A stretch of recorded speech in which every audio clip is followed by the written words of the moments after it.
فراد چی شده؟ خوبی؟ بعد فرت و فرت زنگ زدی بدو خوردم زمین پام اینجوری شد.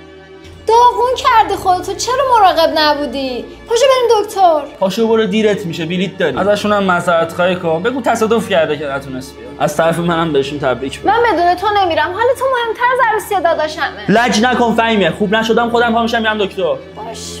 دلم راضی نیست اینجوری بذارمت با این حال. برو دیگه دیرت میشه. باشه رسیدم خبر میدم، تو منو بی خبر نذار. باشه.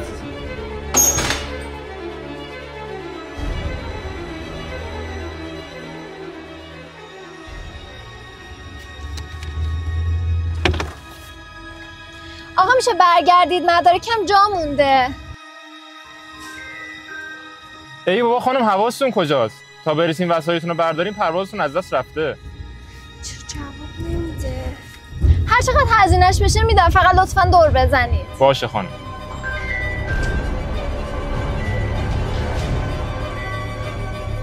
این زنت هم که همش داره زنگ میزنه، نمیخوای جواب بدی؟